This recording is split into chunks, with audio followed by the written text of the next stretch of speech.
Assalamualaikum warahmatullahi wabarakatuh. Halo teman-teman semuanya, bagaimana kabarnya? Tentunya teman-teman makin keren dan makin oke. Dan pastinya teman-teman bisa mengikutinya dan kita belajar bersama dalam channel YouTube ini. Teman-teman, kali ini saya ingin berbagi tentang pengalaman yang saya jalani selama dari tahun 2009 ya sampai saat ini, menangani beberapa kasus pasien-pasien yang mengalami berbagai keluhan secara fisik, namun secara nyata oleh pakarnya, oleh dokter spesialis dinyatakan bahwa dia baik-baik saja, dia sehat-sehat saja, dan seringkali dia mendapatkan diagnosa psikosomatis. Pasti teman-teman sudah pernah dengar ya, atau bahkan sering baca-baca di referensi di Google atau dimanapun tentang psikosomatis. Jadi secara sederhana sebetulnya seseorang yang mengalami gangguan fisik ya, bisa jadi sering pusing, terus badannya terasa nggak enak, terasa sering meriang ya, berdebar-debar, terus ada yang merasakan, dia bisa merasakan aliran darahnya, bahkan detak jantungnya mengganggu tidurnya gitu ya. Sampai ada yang bisa terganggu dengan apapun yang ada di sekitarnya, sehingga dia mengalami gangguan aktivitas, gangguan tidur ya, bahkan dia mau makan saja rasanya nggak enak, perutnya nggak nyaman, ada gangguan pencernaan. Dan ini seringkali dia berkeliling ya ke satu pengobat yang lain, terus ada yang ke paranormal itu ya, ada yang pengobat alternatif, bahkan sampai ke dokter spesialis. Nah, ketika mereka itu berobat ke paranormal, biasanya mereka akan didiagnosa, wah ini dibuat orang, wah ini diganggu makhluk halus, wah ini diserang oleh seseorang. Ketika dia ke para praktisi yang lain akan dikatakan gangguan-gangguan sistem apa dan yang lainnya. Nah, kalau ke medis pastinya akan terdiagnosis dengan klinis ya, dengan laboratorium, dengan ronsen, dengan CT scan ya, dan dengan pemeriksaan lainnya yang canggih-canggih saat ini, sehingga seringkali klien tersebut kebingungan, saya sebetulnya kenapa itu ya, sudah dari berbagai pengobat bahkan ke pakarnya, ke dokter spesialis, kok belum bisa selesai gitu. Dan seringkali mereka juga dari dokter spesialis jiwa yang atau dari praktisi-praktisi yang lain yang mereka mencoba untuk berusaha sembuh gitu. Nah, pada akhirnya ketemu dengan saya, dia tanpa sengaja biasanya ya lihat di Google, di YouTube, hipnoterapi ya, ada yang ngetik Beta Sugiharso, hipnoterapi Banyumas. Nah, pada saat itu mulai muncul nama saya di situ. Dia menghubungi dan datang ke tempat saya, di tempat praktek saya, dan mulai pada saat awal datang ke tempat saya seringkali akan bertanya, sudah kemana saja gitu ya, karena pasti sebagian besar ya orang-orang yang terapi di tempat saya sebagian besar sudah berkeliling dulu gitu ya, dan harapannya ketika dia datang ke tempat saya akan bertanya, apakah Anda sudah yakin bahwa Anda bisa sembuh di tempat saya karena Allah. Kenapa? Karena saya hanya butuh keyakinan, saya hanya butuh dia percaya bahwa saya dipilih oleh Allah, bahwa saya bisa bantu orang tersebut.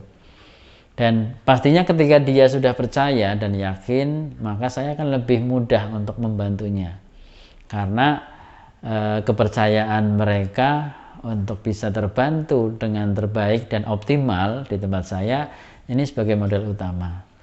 Ketika dia sudah menjawab, oke, saya yakin Pak, saya percaya Pak, saya bisa terbantu di Pak Beta itu ya. Nah, baru saya mulai. Namun ada beberapa klien yang, aduh Pak, apakah bisa sembuh? Apakah eh, ini menjamin, apakah menjamin tidak kambuh lagi. Nah, ini menandakan ada satu keraguan, dan pasti ketika ada satu keraguan saya akan kembali bertanya pada dia. Ketika Anda masih ragu dengan terapi yang dilakukan, ya mantapkan dulu. Bahkan kalau seorang muslim, saya minta dia istikharah dulu supaya dia memilih yang tepat untuk terapi kemana gitu. Dan pada saat dia sudah mantap datang ke tempat saya, sudah siap untuk terapi, baru saya mulai sesi terapinya. Biasanya pada saat sesi terapi saya akan jelaskan di awal kesepakatannya, dan diantaranya saya tidak pernah menjanjikan pasti akan sembuh di tempat saya. Kenapa? Karena bukan hak saya untuk menyembuhkan. Dan ketika klien ya diberikan satu pemahaman di awal, penjelasan di awal, setiap proses tahapannya akan lebih enak berjalannya. Tidak ada saya harus sembuh sekarang, saya harus berhasil di terapi Pak Peta, tidak ada. Kenapa? Karena tadi konsep awalnya adalah saya berusaha untuk membantu dia sesuai dengan keilmuan yang saya pelajari.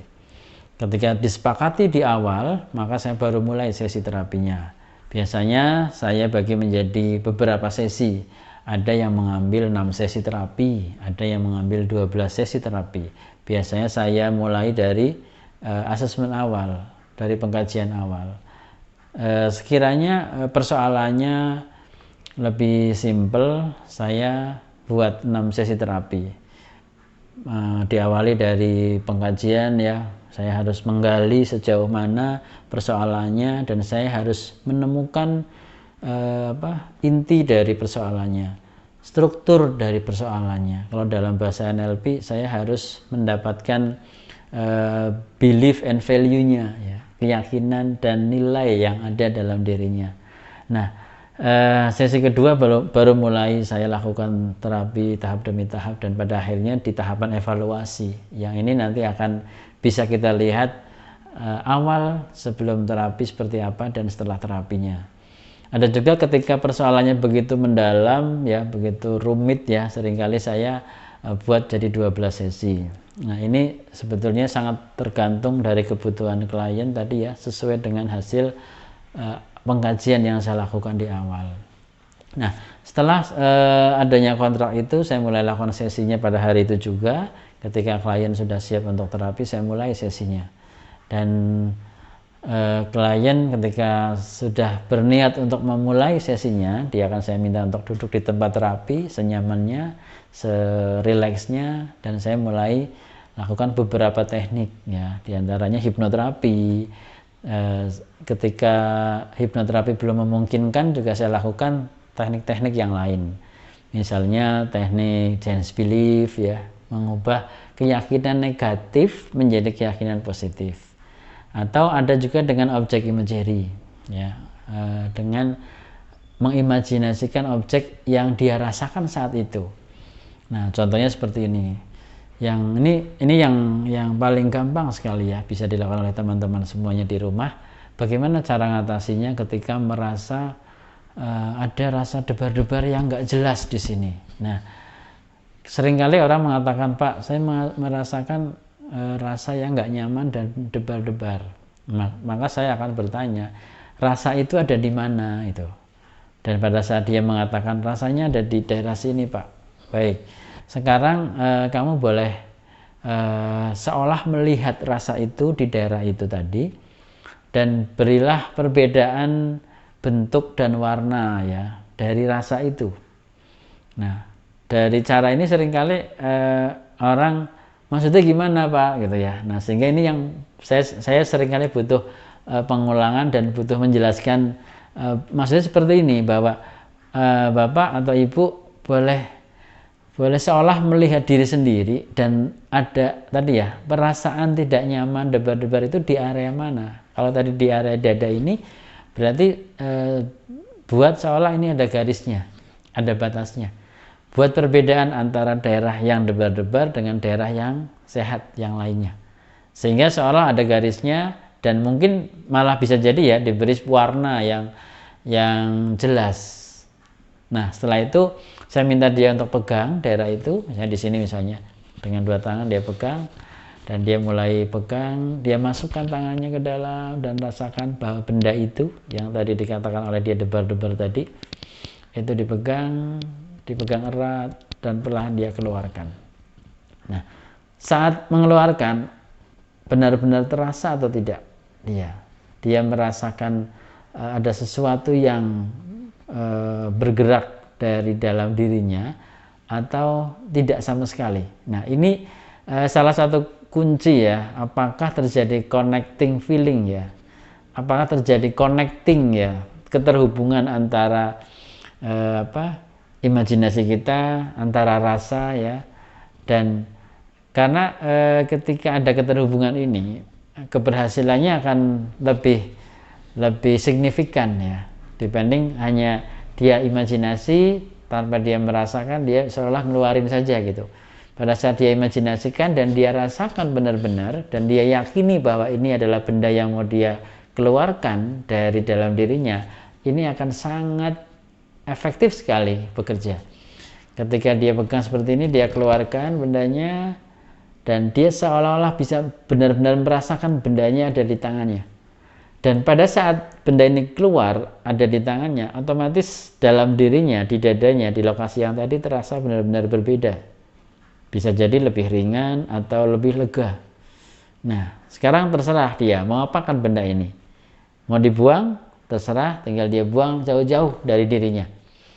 Nah, setelah itu dia cek ulang apa yang dirasakan saat ini di lokasi yang tadi. Ketika dia merasakan, wah, sudah lebih enak Pak, sudah lebih lega, lebih plong rasanya. Nah, ini artinya ada ada satu perbedaan yang signifikan bisa membantu orang itu. Nah, ini salah satu teknik saja yang bisa digunakan ya.